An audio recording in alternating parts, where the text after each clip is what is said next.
approval. Thank you. I'd like to call to order meeting for the Greenwood Advisory Planning Commission for Monday, May 12th, 2025. First item of business is approval of minutes from April 28th, 2025. We have to approve. We have a motion by Mr. Lexi. I'll second that. Mr. Probst has a second. All those in favor, please show by raising a hand.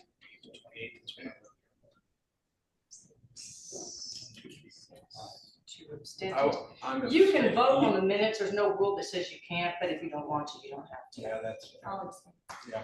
Okay, so we have 5 in favor, 0 opposed, and 3 abstentions for not having been.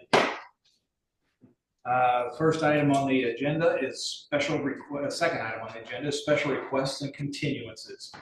I believe we have one for PC 2025-015, the Creekstone primary plat. They should be online. Yes, Eric Prime on behalf of the petitioner, Taylor Morrison. A formal written request for continuance was sent to staff late last week, I believe, or sometime last week. I was copied on it, but at any rate, they are seeking to continue the plat approval process from this evening's meeting to the May 28 meeting. Their substantial infrastructure issues have arisen with the project, so it is not ripe for consideration. Thank you, Mr. Prime. Are there any questions or comments by the commission? I'll take a motion. Move to approve the continuance for PC 2025-1. We have a motion by Ms. Stanlaw. Is there a second? Second by Mr. Price. All those in favor, please show by raising a hand. All opposed, same sign. Motion carries 8-0. Thank you, Mr. Prime. Thank you. I have one more special request. On today's agenda, we have a number of new business items, one of those being the UDO text amendment changes. I would propose that this be moved to the end of the agenda so that petitioners who do not wish to stay for the text amendment changes can leave.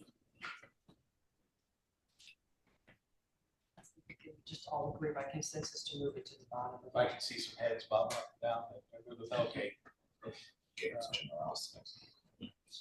Mr. Nelson, I think there are people in the audience who will appreciate your generosity. And I hope they choose to stay because they're interested. Oh, it's scintillating. I read all 277 pages just to make sure I understood it. Okay, so PC 2024-050 will be moved to the bottom of the agenda for business. So therefore, the first item on new business tonight will be PC 2025-002, the Patel minor plat waivers. The petitioner is Mr. Andrew Barkosi, and this is a public hearing, which means we will allow. Plat waivers are not. Oh, I'm sorry. Public I had a knot in front of that. My mistake. So no public meeting. But nevertheless, Mr. Andrew Barkosi, please come forward. How you guys doing this evening? Andrew Barkosi, Barkosi Surveying. I'm here, the applicant, Vip Patel. He's looking at purchasing this land. Originally, we brought this to you about 2-3 months ago with the waivers that are still out there on the staff report. Originally, we were doing 2 lots, one for himself and then one for his son in the future. We then went through and got all the waivers and proceeded into the primary plat. In that time frame, Mr. Patel has been discussing with his family about the project and everything. And he's had a few members now kind of pique interest in having a house here as well. So we are being 12 acres almost, 11.9. We're really looking at adding one more lot. So we have 5 acres and the other 2 lots would still be over 3 acres. But to do this, we need a couple more waivers, one of the previous waivers we requested. So that waiver is not providing a minor collector street. This is kind of like a family compound. So we're looking at doing like a driveway, private gate, back to 3 residential homes. Not really too common here in Greenwood. Johnson County and Barbersville, these are pretty common. Large estate lots with state homes, private driveway. We put these in egress easements, so maintenance is guaranteed and taken care of. We discuss any type of fire department issues, if there's a turnaround or something like that, that the fire department will request. We'll work with the fire department in that case as well. And then also with this other waiver, we're looking for, since there's no road frontage, for if we need an additional lot. One was already granted with no road frontage, we're requesting one more with no road frontage. So just trying to keep the project more estate looking. We're with the 50-foot of road frontage goes between 2 homes. We don't really want a large collector street running through there. I don't think they want the additional traffic running through there. I know that the staff is big on connectivity in the future. There's not much left to really develop down there. There's some in the southeast corner. We've got a lot of large estate residential lots in the southeast. Every single one of those lots would have to get built up and combined together to do any other type of development from here on out. And who knows if it'll be a commercial or residential or anything like that. Right now it's residential, but I think just the scenario of where this is situated and kind of what we're proposing, deviating too far from what we're requesting in those standards. I know again it's not common in Greenwood, but we're just trying to get the best fit for this parcel of land here. If you have any questions, be more than happy to answer them. Again, the owner's here as well. If you have any questions for him. Staff, did you have any comments that you wanted to present? Yeah, so just I guess a little bit of a clarification to you. This is kind of an odd situation where previously we had a request for a number of waivers that were approved. One of those had a condition that it be no more than 2 lots for the shared driveway. They proposed since that time adding a 3rd lot, which triggered staff to tell them that they had a condition that it could be no more than 2, which required them to apply for new waivers to get the try to get an approval for that 3rd lot to be added. We did recommend denial on the 2 waivers. We do feel that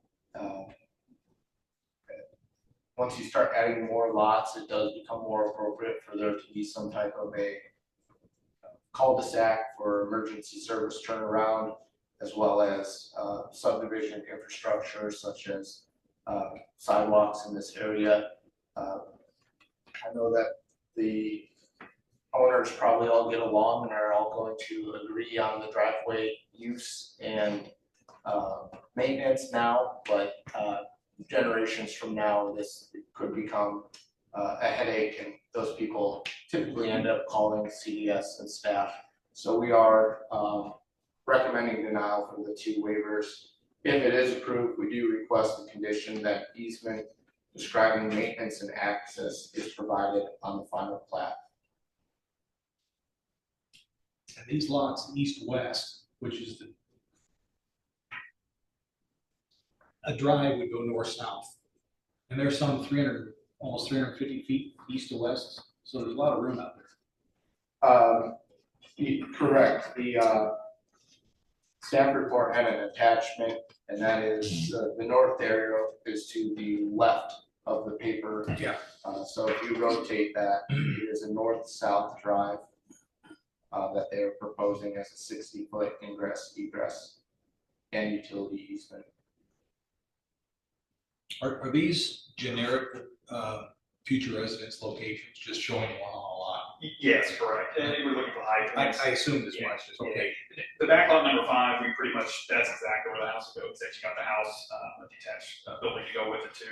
He's pretty much ready to go for the back lot. The other 2 are future.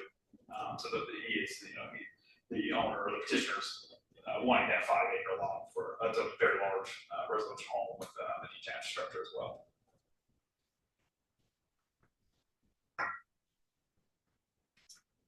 Commissioners, are there any questions or comments? I was curious to know what the cross section of the private street would look like. It's just asphalt, If you think, shoulders, gravel. are you talking about the driveway itself? Yeah, the access. We haven't really gotten into that, probably asphalt, more than likely, probably around 20 feet wide is typical, shared drives, it gives plenty of, crisscrossing between. I mean, all you're gonna have is property owners going through here, so, we don't need curbs, gutters, or anything like that. And then, when we get up to the road, we'll have, large radiuses, marking how long to the street, because it would just be like a standard driveway. It's only, residential homes, not collecting traffic from anywhere else. Mr. Pioni, sorry to call you out, but is there any concern for public safety, fire, et cetera? Yeah, that's actually what I was gonna mention. I mean, that is one of the things I'm concerned about is fire apparatus getting back there So and then getting out. yeah, we dealt with, the Texas White River, the fire department. We did a similar one like this in Johnson County, all Range Road. We did 40-foot radiuses, a 20-foot wide drive, and then it has a large cul-de-sac in the back. So, right before the last lot, you do a cul-de-sac, which gives the fire department plenty of room to either turn around, or whatever they need to do. They also have another option, it's called a hammerhead turnaround. We just haven't discussed with the fire department yet what all they're going to request. But I don't think we have any issues working with them. No matter what, it has to be hard surface. Yeah, I mean, there's no gravel at all. Right, that, he doesn't want to go back to his home. Right, but, you know, Neither does the fire truck. yeah, but, you know, people have said that. Typically, a fire truck requires a 20-foot wide, which is why we're going with a 20-foot wide. Well, then they would need a variance for the gravel. 'cause Yeah, I was it's gonna say, our ordinance non-permissible. requires paved surface, so they could not have gravel. Yeah, well, I They're just just want to make sure that, you know, I mean, it has to be hard surface, yeah. And that's what they're planning. Asphalt at this time, yeah, rather than concrete for the individual houses themselves, right? So that. So the turnaround, that'll be up to the fire department. That's what we did with on the last one we did. I know it's in Johnson County, it's a different jurisdiction, but that's what we did last time. They typically require the turnarounds. Each fire department, even though they should be saying it, are different. And White River, I know, was the one who requested this the last time I did one of these. Corners, on the other hand, doesn't typically, we do a lot of these corners that are shared drives. They usually end up using the driveways just to kind of make their turnarounds, but White River's been pretty big on. They have actual details that they provide to the applicant of what they want to see. Are there any other concerns? I would say if this is approved, maybe we get some type of condition that the fire department has final say on whether or not, what turnaround to use and how they're comfortable getting there. If they're not comfortable with this, I wouldn't want this moving forward, is what I'm trying to say. Did you want that on both or just one of the waivers? Because the one waiver is for having no street access using, you know, a shared driveway, and the other one is for streets. Road. I'd be fine with, it's up to the plan commission, but I'd be fine with it. I'm just one of them, that is if they approve it. That is currently recommending denial. I'm just saying that we're talking about the fire department. It seems like that is something that they've done in the past, but that would absolutely be necessary. I mean, it's a huge risk. It's the staff promoting a cul-de-sac at the end of this access drive. My opinion would be, yes, that's what it probably should be, and not a hammerhead. I don't think those are very user friendly. Where would that be located? On the 5-acre lot 3? We have to look at it. Last one I did, I kind of just looking at it, probably could split between lots 2 and 3, maybe. With the sanitary sewer, it probably would be majority would be on lot 3. We'd have to work on that layout and look into that 100%. But it would be back there. We would probably throw it in the egress as well. How close can a fire truck get to the future residents on a 630-foot deep lot? Not.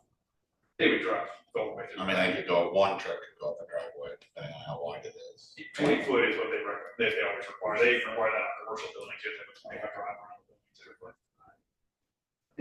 That's not internal costs. So there should be water supply, they're gonna have to run it. An 8-inch main, correct, we'll run it back through there, we'll run the services on. Is the water line out there already? Yeah. Along, Correct. Yeah, I can't remember what side of the road. I think Dimmer has. It's on the north side of it. It's on, it's a W, it's kind of hard to see, but there's actually a fire hydrant right across the street from the northwest of Joyner.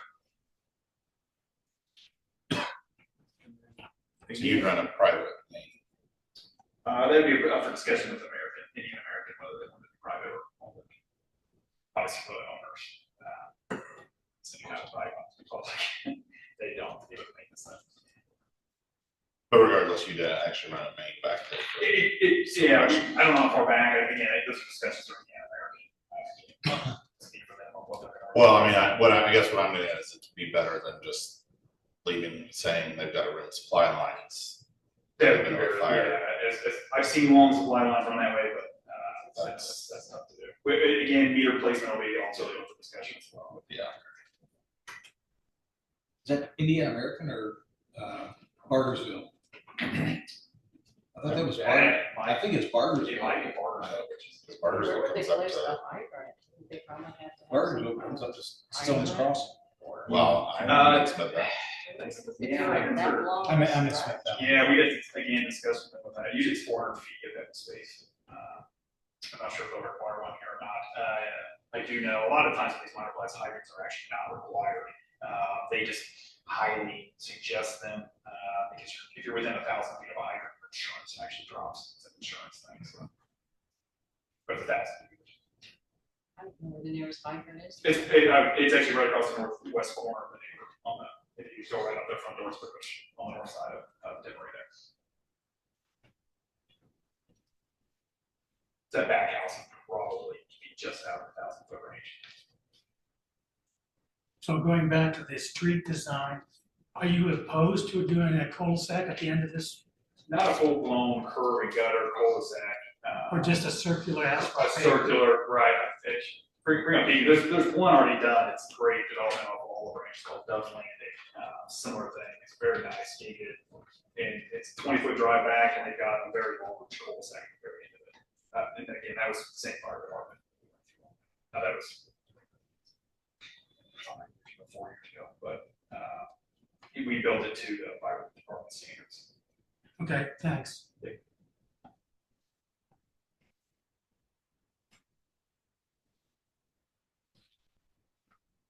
Any more questions or concerns?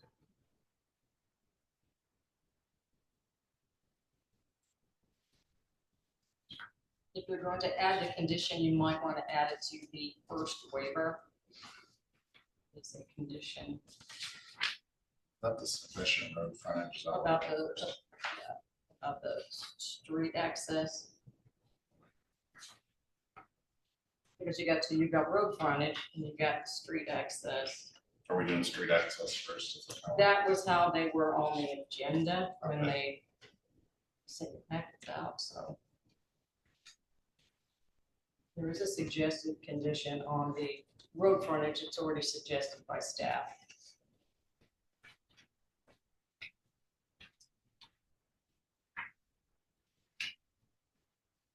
Oh, you're talking about the easement.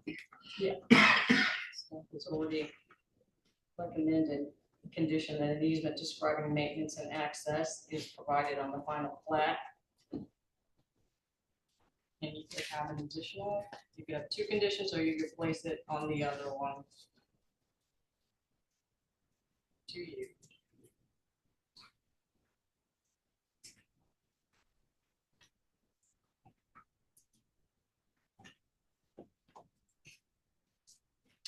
It also has, there's a condition to the maximum of 3 lots.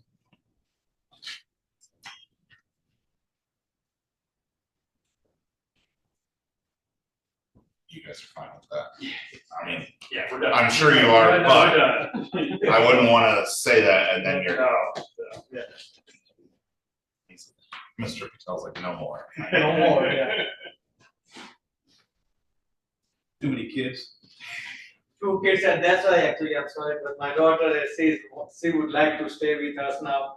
That's why we are requesting for the third one actually. So it's all going to be family members. So That from Thank him, you for dad has consideration. done enough. yeah, that's it. I have 2 kids, so I'm done. That's it. Thank you. I understand. If there's no more comments, I'd accept a motion.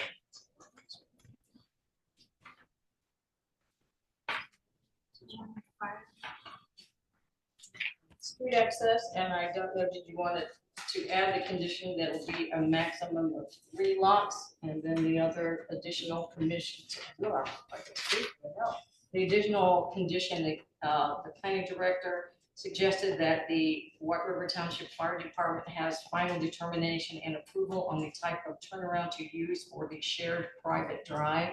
Yeah. Yeah, well, I think we need to. I would hope they would never need it, but. And that goes on the same one as the maximum approved lots or you do it, Probably all worked out. maybe, I don't know. Mr. President, I move that the request of Arcosi Surveying on behalf of the Patel for a waiver for the requirements of the UDO, Greenwood Municipal Code Section 10-06-01A4C, that specifies that minor streets should provide access to each parcel within a subdivision to adjoining undeveloped tracts to encourage connectivity to allow no minor street access from each parcel of land to adjoining undeveloped tracts in the subject minor plat, because the proposed minor plat is for 3 single-family residences on existing lots that will share access by a gated private drive, not a street, and the private drive will not support traffic from the surrounding parcels, be approved, subject to the condition that a maximum of 3 lots are provided in the subdivision and as described in the final plat, and with the condition that the White River Fire Department has final determination and approval for the type of turnaround that needs to be used. Turnaround as a drive. And that the plan commission find that the criteria set forth by the Greenwood Municipal Code Section 1043K for the approval of the waiver has been met for the reasons set forth in the attachment to the written waiver requested and as presented. We have a motion by Ms. Stambaugh. Is there a second? I'll second that. There's a second by Mr. Probst. Is there another question? I'm getting, That's okay. no, I just want to make sure, you mentioned the Township Fire Department, is this where it needs to be talked about, the conditional easement describing maintenance and access also, or is that? Well, that's gonna be on the next That's one. on the next We already have a Got it. suggested condition Got it. on that with. Okay. But thank you. Yeah, okay. Are there any other questions or comments before we take a vote? Seeing none, all those in favor, please show by raising a hand. All opposed, same sign. Motion carries 7-1.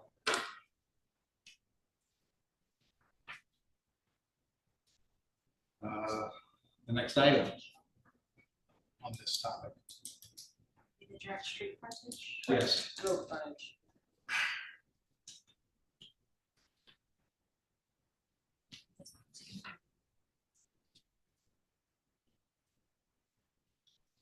There was the condition that is recommended by the staff. And that would be number 4. The easement. So easement, I have a question for us. Easement going from 50 to 20? No, That was the easement width is there, but the actual physical structure of the driveway would be a 20-foot width driveway. There's an access easement that is 50 feet in width, but the actual drive that will be constructed will be standard 20 feet wide. And how do you feel about that? That is typical for the fire department, to say after 20 foot's a minimum, I know that.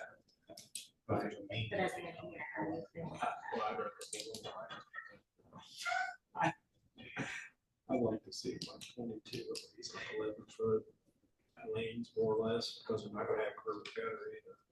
And there really won't be much of a shoulder. No, so yeah, I think 20 is definitely. I like 22. For something like this, in this case. So the engineering department recommends 22 feet for the motion. Or a minimum of 22 feet? Is Yeah, that what you want the minimum to be, 22 feet, not 20 Yeah. feet? right. I don't know, the rest of Let your elevations. The width of the, Basically 2 11-foot lanes. okay. Yeah. That sounds good. I missed Uh, that. So my question is it? Usually they do the 9. Those are only changes. This one. So we're not. No, we included those for reference. It's a 30-ton truck. I just didn't know. That's also $1 million truck. Then you're now going to add Insurance that rates as go up. a position for a minimum 22 foot wide, if that's what you want to do. This. I don't know.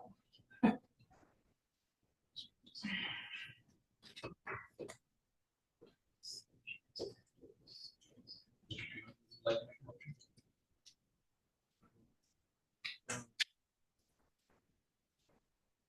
Need the right one.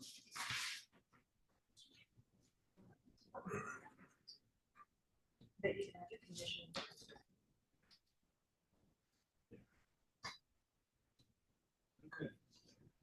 I move that the request of Barcosi Surveying on behalf of Vit Patel for a waiver of the requirements of the Unified Development Ordinance agreed with Municipal Code, Section 10-06-03, lots B, that specifies that every lot or parcel shall have a sufficient frontage and access to a public street to allow no direct street frontage on proposed Lot 3, because access to the lot will be provided through a shared private drive with proposed lots 1 and 2.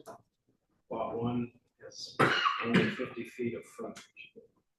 Be approved, subject to the condition that an easement describing maintenance and access is provided on the final plat, and that the width of the proposed driveway shall be a minimum of 22 foot wide, and that the plan commission find that the criteria set forth by the agreement municipal code section 10-04-03K for the approval of the waiver has been met for the reasons set forth in the attachment to the written waiver request and as presented. Thank you. We have a motion. Is there a second? I'll second that. We have a second by Mr. Probst. Any questions or comments before we take a vote? All those in favor, please show by raising your hand.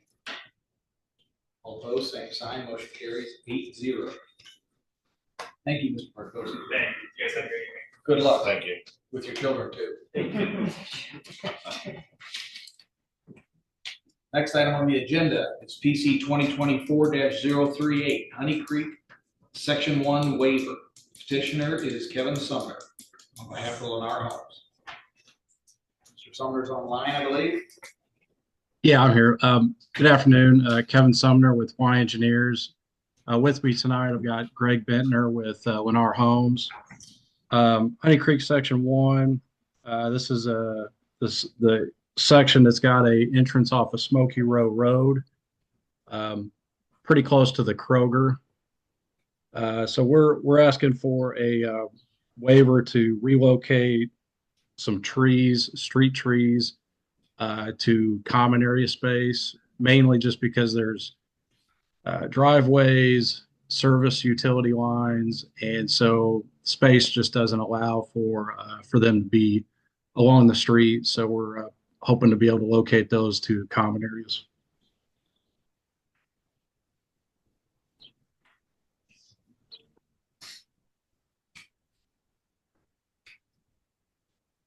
Lots are reduced in size. That makes it tighter and tighter. Yeah. Mr. Nelson, does staff have comments? Staff is in favor of this waiver. All the trees are gonna be on site that are required, they just won't be where our code requires them to be. As Mr. Shaw just said, the lots are getting smaller. Putting all these trees on there is getting a little tighter. We do recommend a condition that they prioritize the tree placement and common areas with trails over those without trails. That is all. Thank you, Mr. Talati. Questions or comments by the commission? It's pretty straightforward to me.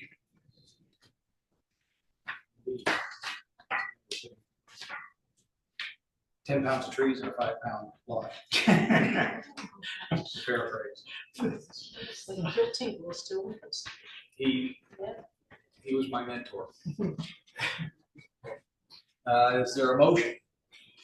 Mr. President, you want to do Josh? No, go ahead. All right, Mr. President, I move that the request for did I say that correctly? Yes. Engineers are on behalf of Lennar Homes of Indiana LLC for waiver of the requirements of the UDO, Greenwood Municipal Code Section 1036, landscaping and buffer H, that specifies the planting of one street tree per 40 linear feet of frontage to allow relocation of 23 of the required 198 street trees to common areas and buffer yards.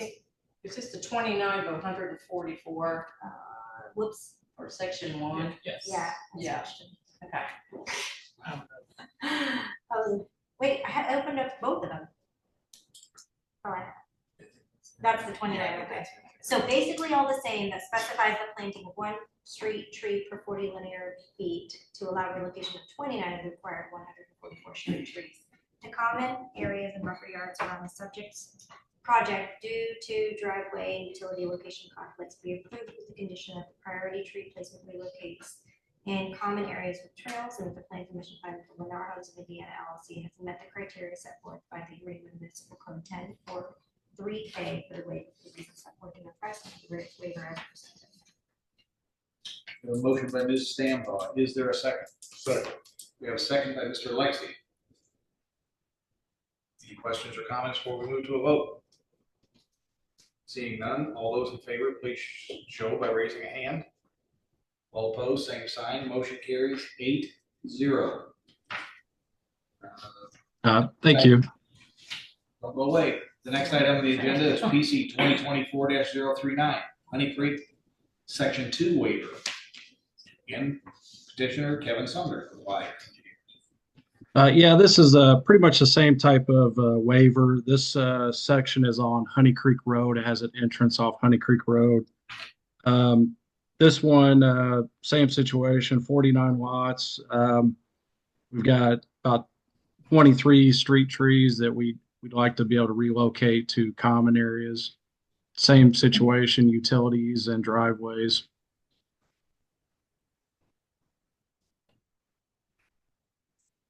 Mr. Pilati, is this yours also? It is. Staff feels the same way about this one as we do the previous waiver. All we ask is that they prioritize tree placement in common areas with trails. So noted. Questions or comments from the commission? Here's a question right here. I want to go backwards. On the last one, were we supposed to put in there, maybe we did, I didn't hear it, part about the condition of priority of placement? Yeah, Yes, I believe that I was just talked included. really fast. There's a lot of motion, a lot of moving parts. Okay, I'm done. But I don't think it's in this one. Yeah, I always appreciate your input. I was gonna use that verbiage. I see it. Yeah. I've got it. Would you like to make a motion? Sure. Sure. I move that the request of Y Engineers on behalf of Lennar Homes of Indiana LLC for a waiver of the requirements of the Unified Development Ordinance, Greenwood Municipal Code Section 10-03-06, landscaping and buffering H that specifies the planting of one street tree per 40 linear feet of frontage to allow relocation of 23 of the required 198 street trees to common areas and buffer yards around the subject project due to driveway and utility location conflicts be approved with the condition that priority tree replacement relocates in common areas with trails, and the Plan Commission find that Lennar Homes of Indiana LLC has met the criteria set forth by Greenwood Municipal Code Section 10-04-03K for the waiver for the reasons set forth in its request for the waiver and as presented. We have a motion by Mr. King. Is there a second? I'll second. Second by Mr. Milborn. Are there any questions or comments before we move to a vote? Seeing none, all those in favor, please show by raising a hand. All opposed, same sign. Motion carries 8-0. Mr. Sumner, good luck with your project. Thank you. Have a good evening. Thanks, everybody. Now, the moment we've all been waiting for. Next item on the new business is the item that was the first item, the PC 2024-050, the UDO text amendments. This is the Unified Development Ordinance for the purpose to make modifications 5 places. I think, This is a public hearing, yes. so anyone who wishes to speak, that would include staff. Make sure that you are administered the oath, and anyone else who would like to speak. Yeah, if anybody knows they'd like to speak, now's a good time Please to. swear on me, surgery, testify to the best of your knowledge. I do. Thank you. We'll have 15 minutes reserved for the petitioner, followed by 15 minutes for the remonstrators. Then there will be a 5-minute rebuttal by the petitioner, followed by a 5-minute for the remonstrators for closing remarks. Mr. Nelson, I believe you have the floor. Sure. If you can all help me keep an eye on the time too. I have been known to talk more. I've known. Sure. We have a number of text amendments that staff is proposing. Staff has been going through chapter by chapter of the Unified Development Ordinance for some time to try to address some high frequency variance items to make it a little bit more user friendly, but also to align it with our comprehensive plan that just finished up. This is really going to be a stopgap until our planning consultant, Opticos, and planning staff work through a major rewrite of our Unified Development Ordinance.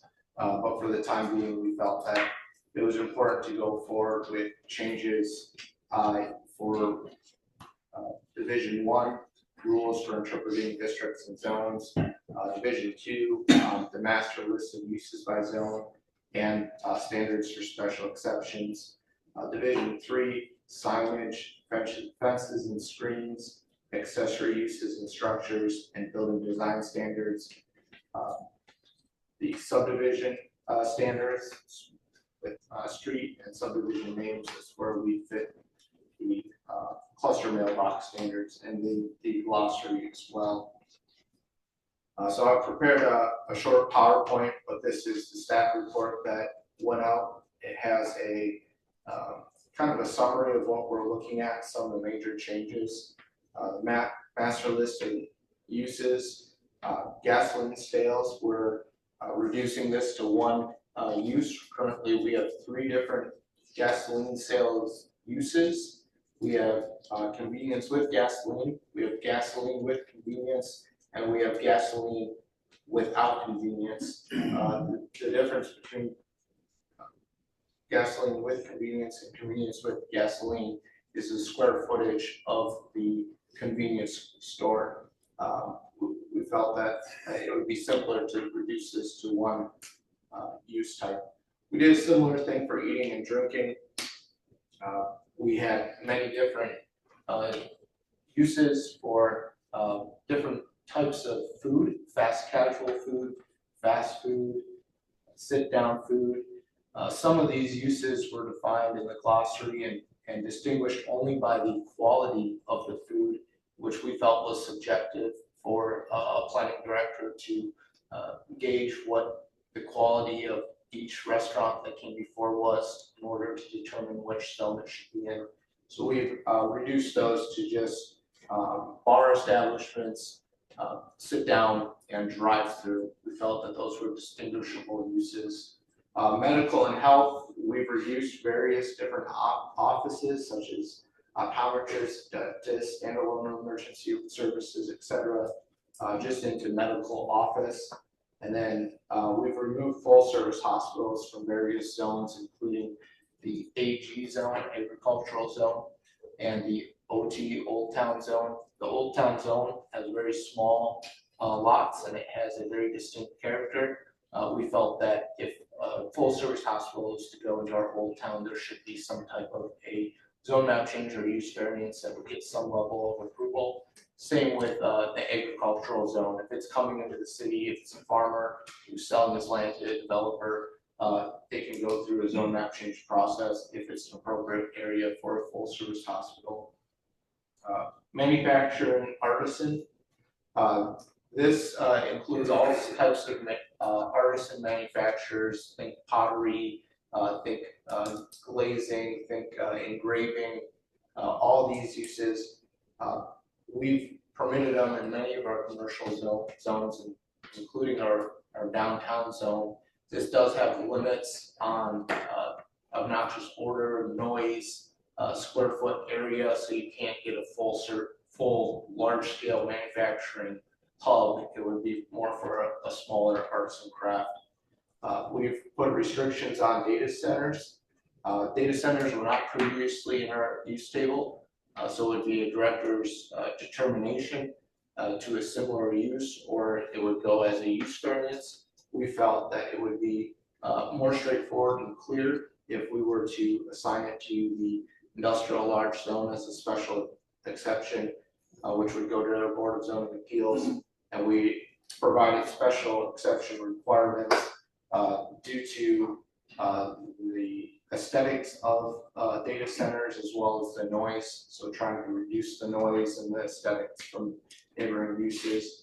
We added additional recreational uses. Currently our use table just has golf courses and shooting ranges, so we expanded on that category. We added bakeries to the use table, and then personal care and beauty services. It's currently one use.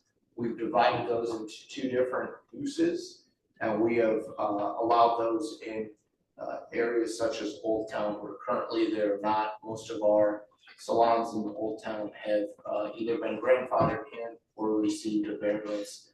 I think we've had 4 variances approved for salons or barbershops in Old Town and 1 denied. Signage regulations, we can get into those later. Fencing, accessory uses and structure.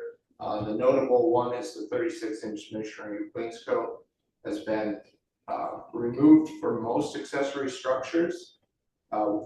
For accessory structures over 300 feet that are made of steel, we have added options where you can have either a 36-inch masonry wainscot, landscaping, or if you are completely screened from public, such as behind a 6-foot privacy fence or behind your home where no one from the street can see your shed, we've eliminated the requirement altogether. Currently, right now, we probably see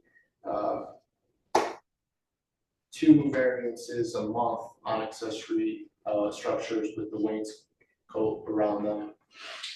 Building design standards, we reformatted a lot of that for clarity. We had things in different areas that didn't make sense where they were located. But the notable change would be we currently allow garages to protrude 8 feet. We've reduced this to 2 feet. And then for townhomes or rows of townhouses, we require those to be rear loaded. What we're trying to avoid is kind of the sometimes called the snout house, where visually what you see is the garage from the street. So that would be a major one. And then for commercial and industrial building design standards, we allow multiple structures, multiple materials on the side and rear elevation. Currently, it has to be the predominant material of the front elevation. Oftentimes, people want to use multiple materials or just have a little bit more design to it. And this has been a frequent variance as well. And then the glossary, we've been updating the glossary. We've deleted a lot of outdated definitions that are not found anywhere in our ordinance that were maybe carried over from a previous Unified Development Ordinance. We've removed unused terms. We've added some things to the use table that we've defined. We have deleted duplicate definitions. We have aligned definitions with uses in the use table where maybe the wording was off slightly. So there are a number of changes there. I'll share my PowerPoint briefly, and then turn it over.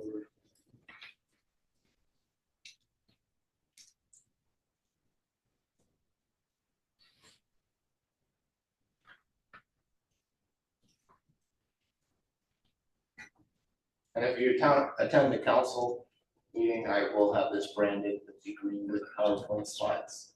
So why is this updated needed? I kind of went over that and I went over some of our recommended changes. So again, number of variances, there's repetitive or outdated definitions. I'll try to move this out of your way. Oops.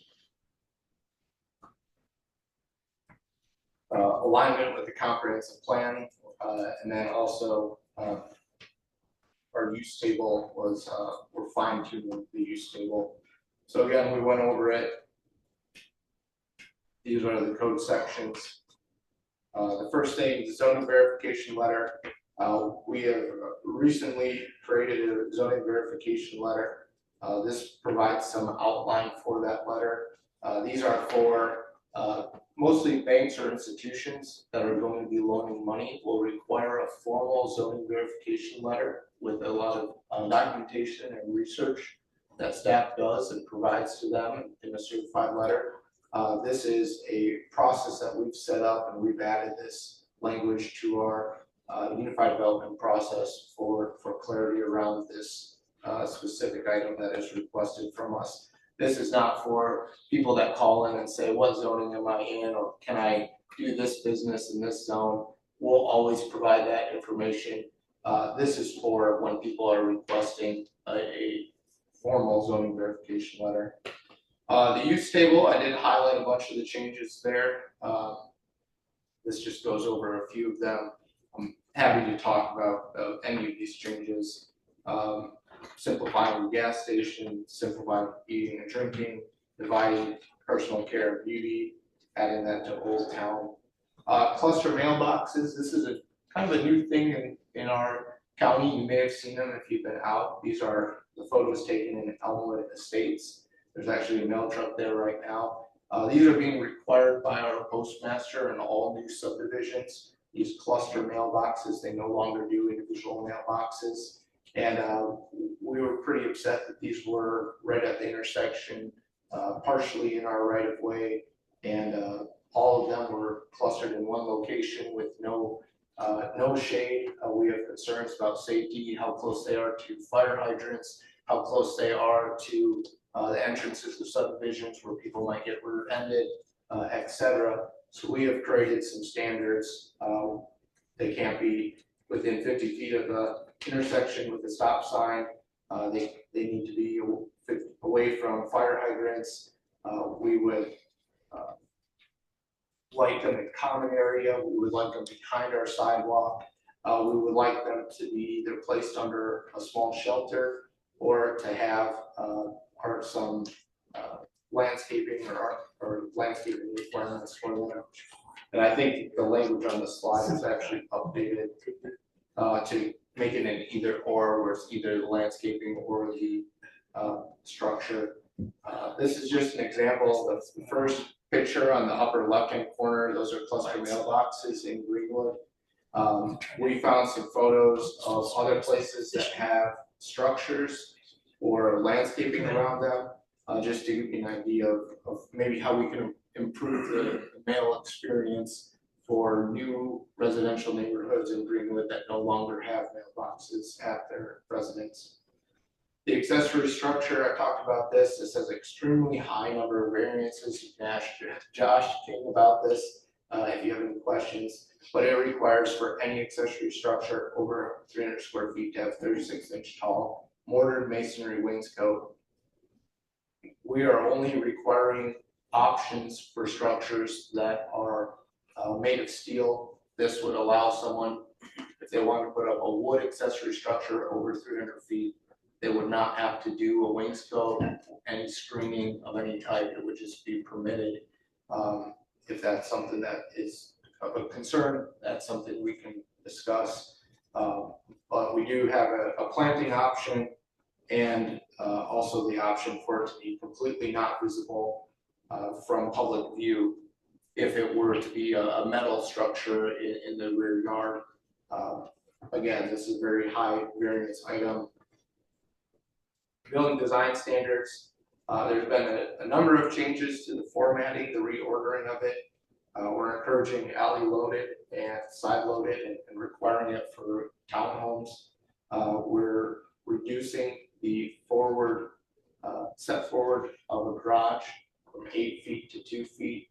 And we adjusted the non-monotony standards. Now you can have the same material next to the same material home. Still will have to be a different elevation, front elevation facade. It'll have to be a different home, but it could use the same material. So you could have brick next to brick. You could have hardy plank next to hardy plank. Currently, right now, you cannot have the same material next to each other. And it's quite a process for staff to go through our non-monotony standards. They're very complex. And I don't always think it's bad to have the same material next to your neighbor's house. And then we've also addressed the 20% rule for residential single-family homes specifically, where if someone's going to add on by 20%, they'll still have to match the design of the home, but they will not have to bring the whole home into compliance with our new standards. This has really stifled home improvements, I believe. We have people that call in, the expansion that they wish to do is over 20%, but their home is maybe vinyl or doesn't have a masonry wrap of some type, and we say, okay, if you are going to expand, your home needs to fully come into compliance, which adds a lot of cost onto their addition. So we've adjusted that specifically for single family. This is just a kind of a newer subdivision. These are kind of rental townhomes in Greenwood, but just demonstrating the garage is protruding. When you're walking or driving down some of these streets, it kind of appears that they're just garages and it's not very easy to see people. People aren't, oftentimes this can be a more isolating way for housing to be developed. So we are proposing, you can still have garages on the front, but they would just protrude no farther than 2 feet. Fences and screening, we've modified these. We made some clarifications for fencing heights to allow for like a park or a school to have a taller fence. For a lot of like sporting facilities might need taller fencing. Right now you can only have a taller fence in an industrial zone, but we've expanded that a little bit. And then we've removed for screening that it has to be the same as the predominant material of the building. We have sheet metal buildings that would be putting mechanical equipment out there, and we'd say, well, the predominant material is sheet metal, so you have to screen with sheet metal, and it would just make the building look like a larger sheet metal kind of mass. We have fully brick buildings that putting brick all the way around some of the mechanical equipment was cost prohibitive. It would require the foundation to be built much larger and stronger to support all the weight. And it would also not allow for ventilation that's needed for a lot of this mechanical equipment. So we've done away from that. And then we do have a new photo. This is for screening on the top of the building. We'd want to hit in with a parapet so it can be visible from public view. Commercial design standards, the 20% rule. So we clarified in building design standards for commercial, multifamily, and industrial that it was the gross floor area that would trigger some of that, but also changes to the front facade would still require compliance. For this one, allowed multiple materials on the side and rear. I know PCA gets that one a lot. For signage, we are removing the 1 foot stone brick surrounding the face requirement. So you have a sign on the top that was submitted to us, Stone Creek Distilling. I think the sign might still be under review. It does not have a 1 foot surround of masonry or brick, so it does not meet our standards. Below we have a sign that was that met our code, but I think they actually did go for a variance to do something else. But this is showing the 1 foot surround brick and the 2 foot base of brick. We don't necessarily think it's giving us the most desirable aesthetic outcome, and it's adding a lot of weight and mass to the signs that we're putting up. So we've removed the requirement for the 1 foot, but if they were to do a surround, the material would still be required to be brick or stone, or we also added standard concrete. So that's just one example from the sign variance of something that we changed that's more of a high frequency variance. And then the glossary, we had a bunch of like FEMA and DNR definitions that were no longer used. They had us adopt a model ordinance last 2 years ago, multiple times. They've required us to have that, and the definitions are actually in the ordinance that they have us adopt. And so we had ordinance definitions in our ordinance and in our glossary that were not always the same or most up-to-date version, so we took a lot of those out. We had others that just were not found in the ordinance. If something isn't defined as well, we would use the dictionary, the customary usage or meaning of that word. So just because something isn't defined doesn't mean that it doesn't have a meaning. But it is good to define words that you use in our ordinance. But we're doing a lot of cleanup on this. And a lot of changes. That's all I have right now. The administrator can. Okay, thank you. We went over by roughly 5 minutes on that, so the administrator would be allowed 20 minutes. Is there anybody who would like to speak, oppose this? Okay, we have a head shake. Seeing that, we'll close the public hearing. And I'd like to turn to our commissioners, see if they have any questions, comments, or. I love the mailboxes. One of the main reasons I did not move into the Elmwood Estates is because of those mailboxes. I hated them. So. I wondered why. I'm over off of Drive has one. I wondered why that. That's a United States Postal Service that we have no control over. They control the mail delivery and the facilities and the types of mailboxes and where you can place them. And they have gone to, they will not do individual mail deliveries anymore in newly constructed housing development. They are going to cluster boxes across the United States. Cost cutting by the US Postal Service. In general, to make more ADA compliant, more aesthetic placing, I love that we put those in. Another reason I'll probably never move from my home, I like paneling out the mailbox. One thing we didn't add, I believe in there, we're also requiring there to be some type of lighting there. So if someone's getting their mail at night, drops their keys, they have visibility on a public place that people are going to. But yeah, this is a federal requirement. We started in this, I think with the last administration, they started taking it a little bit more seriously. And it's really up to the individual postmaster of how much they're enforcing this requirement. Because I do know there are still some municipalities that somehow are able to get mailboxes, but ours has been a hard no, and they're very picky on even the side of the street. They don't want to take left turns. They don't want to, a number of things for their safety of their employees too. So we've been coordinating with them quite a bit on these new subdivisions to try to disperse these and make them a little bit more aesthetically pleasing. Yeah, I was curious, the one off of Maple Drive, Mr. King mentioned, with Cutzinger Road, I'm not sure if it's open or closed. The signs say one thing and the cars say something else. I've been cutting through April Drive if I need to get across, and I saw that mailbox cluster. And I wondered if it would have been better to have put it on one of the side streets rather than the main drag. You know, to keep rows of cars waiting to get their mail. Well, and that, right, I guess that I thought of this too. Within this text, can we require there to be a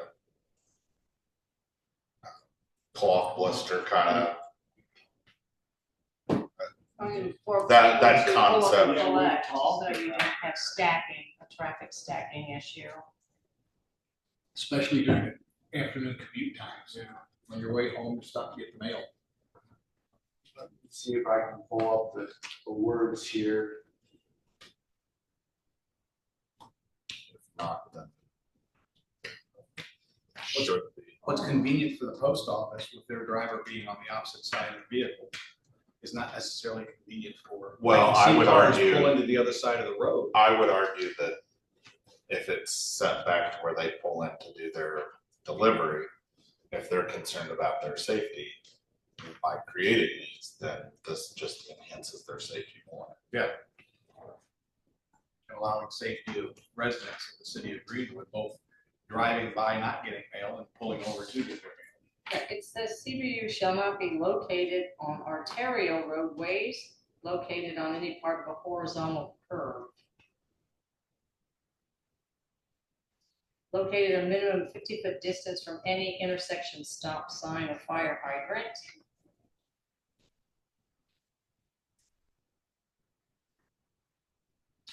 And it's basically, I think Pauline knows what, more them to pull in to do the delivery than a blister for me as a driver to Because go. they'll be there for 10 or 15 Yeah. minutes. So You don't want their it truck, needs to be set back. you don't want their truck For them. rear clipped.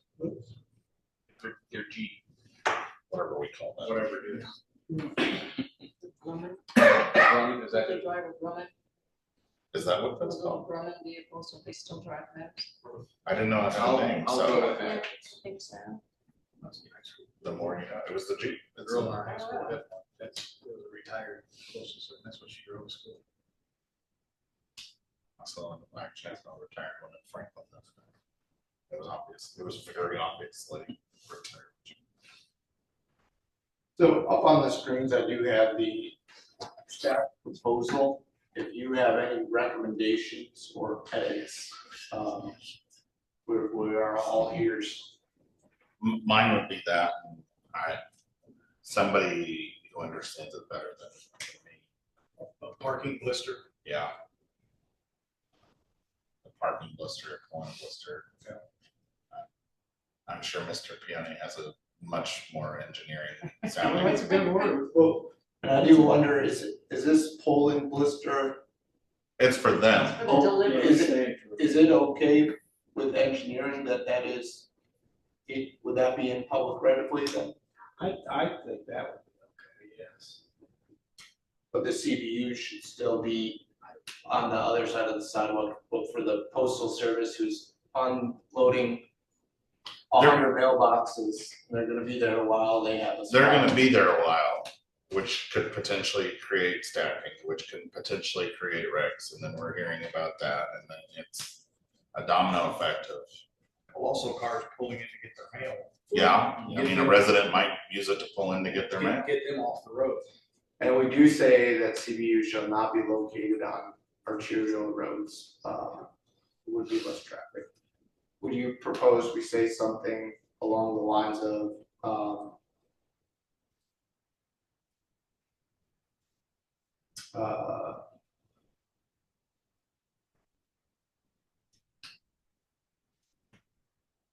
maybe in, we have 1 through 5s for CBU shall be, and we do define these in our glossary, what a CBU is. Thank you, Shauna, it's a cluster mailbox. And,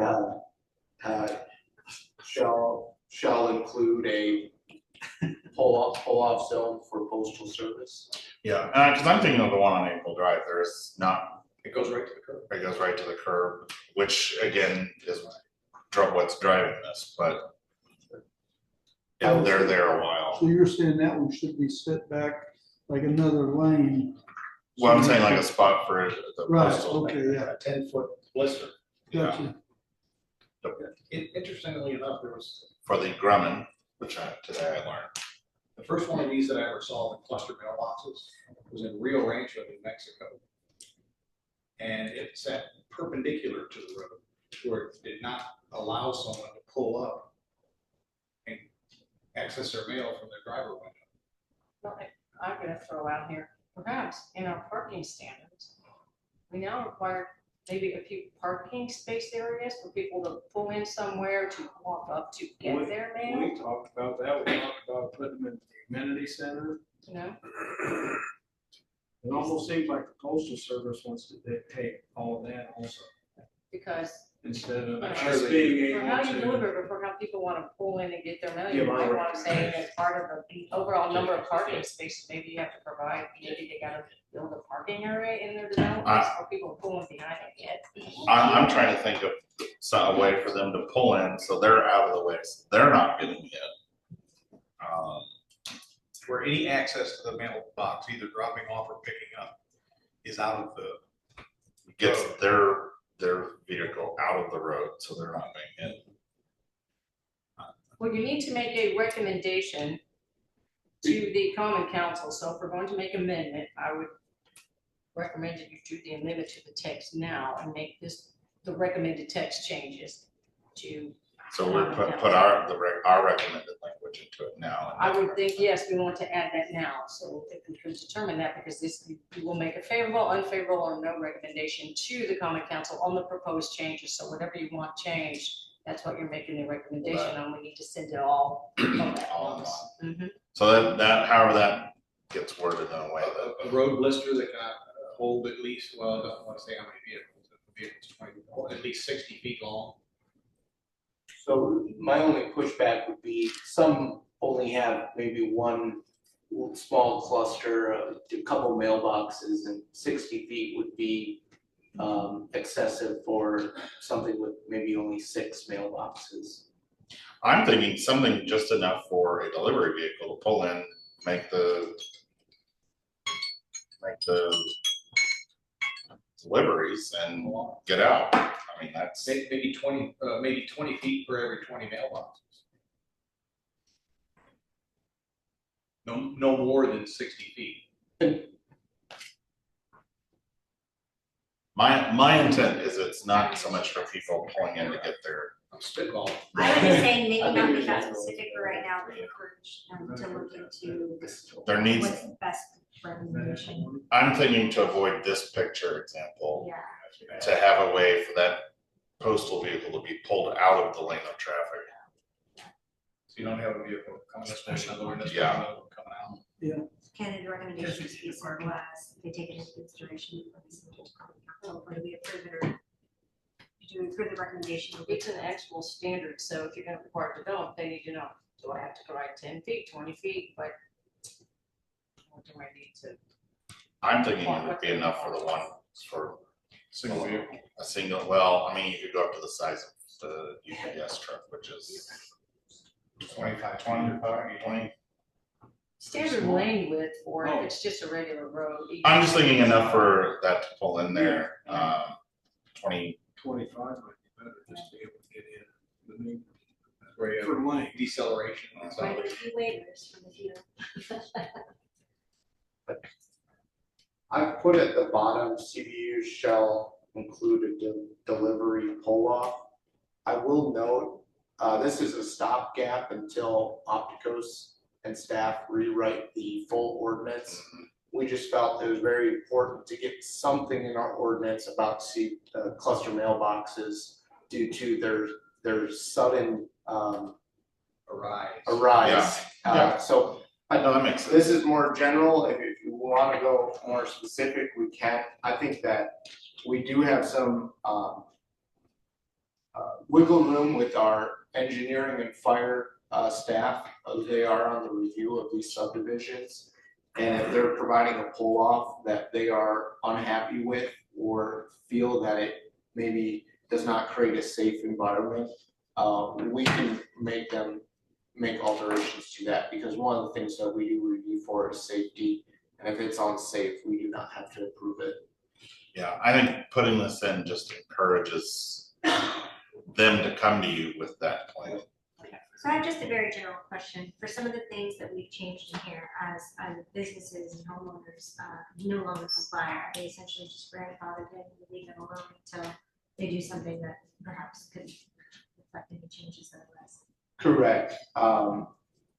Things that have already submitted for application and are in the process, homes that are already built, businesses that are already existing, they will be grandfathered in. We did change a little bit on what would require them to be triggered. With single-family homes, we've reduced that requirement. It used to be 20%, you gotta come full compliance. We're recommending that additions don't necessarily need to create the whole building for single family. There are still requirements like that for some of our commercial, industrial, multifamily, or if they're gonna do it. And that's something that we'd love to get feedback, we'd love to hear from as we go through this with either now or with Opticos during this rewrite this next year. But we felt for single family homes, you know, not a business, not a commercial entity, that it was a recommendation that we wanted to make just with our staff recommendations now. I was inquiring more so like for the business related things, like the signage, if there was an awning or a wood facade over a building and they took over more than that 20-30%, wasn't centered, so they're good until they wanna change it up or request for variance again. Yeah, for businesses, it's a lot stricter if you're going to expand by 20% or redo your front facade. It does trigger for future, for your existing buildings to be brought up. And speaking from the Board of Zoning Appeals, the wainscoting changes, that change, we greatly appreciate that. That will drastically reduce. So now amended the petition because you've now officially added something to it. So when you make the motion, it would be the amended petition. You would move the amended petition. It's gonna be a lot of amends in that one. So I would move that the amended petition to amend the text. Yes. And also he mentioned that Division 1, which was not in the proposed because he overlooked that. So it's going to be amending Chapter 10, Article 25, Divisions 1, 2, 3, 4, and 7. Okay.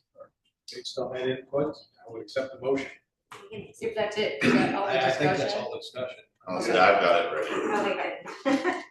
I move that see, I almost caught myself. I move that the amended petition to amend the text of the Unified Development Ordinance and Greenwood Municipal Code 1993 as amended, Chapter 10, Article 25, Divisions 1, 2, 3, 4, and 7 to correct various errors and omissions and to clarify, add, and delete language to align with the vision of the comprehensive plan as set forth therein, receive a favorable recommendation from this commission to the Greenwood Common Council, and that the same be certified to the Greenwood Common Council in the form presented. That is a 3-amend motion. Is there a second? Second. We have a motion by Mr. King and a second by Mr. Lexi. Are there any other questions or comments before we go to a vote? Seeing none, all those in favor, please show by raising a hand. All opposed, same sign.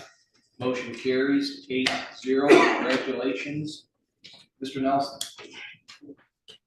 On to the next step, I guess, will be, I'll request to be heard by the Common Council. They do set their own agenda, so I can't give people a date for that, but it would be, it would come out in their agenda, and I'll be doing a presentation there as well. And I would like to thank the residents who sat through this. It's a lot of information, and it's really good, but boy, it's a lot of information. The next item on the agenda is new business from the floor. Seeing none. Oh, yes, ma'am. Your hand didn't go up quick enough, sorry. No, I didn't know if they were. You're sworn in? My name is Katie Hendricks, and I am here on behalf of Hooktail Event Center. We're located in downtown Greenwood, right across the street at 243 South Madison Avenue. And I'm here requesting for a modification to our use permit. I'm looking for maybe a dual use modification. Right now, our primary mode of business is events, weddings, small gatherings, things like that. We do have some rooms that are available within that space. We were asking permission to rent those spaces out to people, small businesses in the wedding industry. Particularly, we're looking for maybe some beauty industry business owners that are things like lash technicians, bridal stylists, those that would not require us to make any plumbing modifications, that do not require those large things like a salon might need, but also complement our business and can give our brides or other people who come in for our events another option, kind of like a one-shop stop, I guess, as you might want to say. We're looking for quiet, low traffic, small businesses to come in that, of course, again, would complement our business, just to kind of increase our economic activity as well as the downtown Greenwoods as well. Thank you. Mr. Nelson, how do we address? And I can address this, and I thank you so much for coming tonight. Yes. We did go over this kind of quickly, so I'll pull it up so that we can see it. Sure. And I'll talk just a little bit about the next steps here. Just one moment. Dr. Mockland's old property across the street. Yes. Yep. So you are in the old town. I believe my screen is sharing again. Me? Yes. So I'm in the master list of zone. These are our recommended changes just for the full use table that we talked about tonight. I highlighted some of the bigger ones, such as the retail gas being reduced to one use. Some dashes, we changed non-major to minor to align with their glossary. Event centers here, we had 2 event center uses in different zones. We've reduced that to just 1 event center use and kind of combined the zones. That is allowed in the Old Town zone. It's a permitted principal use. And then as we go down, this is where we've combined some of our medical and health. But towards the end, we used to have our bakery, bakers, put it in a lot of zones. So we do have under retail services. I'll just talk a little bit about this. Tattoo services, we've removed that as a specific use. We feel that it falls under other broader categories and it doesn't need its own specific use. It falls under, personal care or beauty care services. It doesn't need to be called out separately.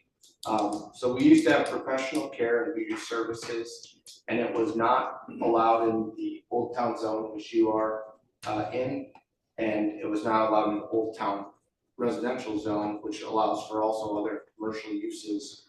We put permitted principal in these zones. So these are not approved yet with this recommendation. But Gabe, you lost even me. Are you explaining to her that now it would be it's going to be a permitted principal use in the Old Town? yes, What is it going to be called? it will just be called beauty care. Beauty care. And that would include lash techs, hair, nails. I don't do a ton of beauty care, but other beauty care items that Things a bride might. yeah, Request people might want when they're ready for a very special day. So we have recommended that it be added to that zone. This will receive a favorable recommendation from Plan Commission, but the buck stops with County Council. So you are welcome to reach out to your council members to in support of this specific change. You don't have to be in support of all the changes, but maybe if this one is important to you and your council members are there to listen to you, they're elected by the public, and you can reach out to them, and you can also attend that meeting. There will be time at the beginning of a council meeting to talk about any petition on the agenda that night. So there's not a public hearing specifically for that item, but you can go there and speak about that if that is important to you. And this will be addressed to council on the 19th? We don't know. Oh, They have up to 60 days to place it on an agenda. Typically, they put it on their next meeting, and it will get one reading, because it's like a zoning matter, so it doesn't get the intro and two readings, so it should happen all at one. But I'm hoping it will happen next Monday, and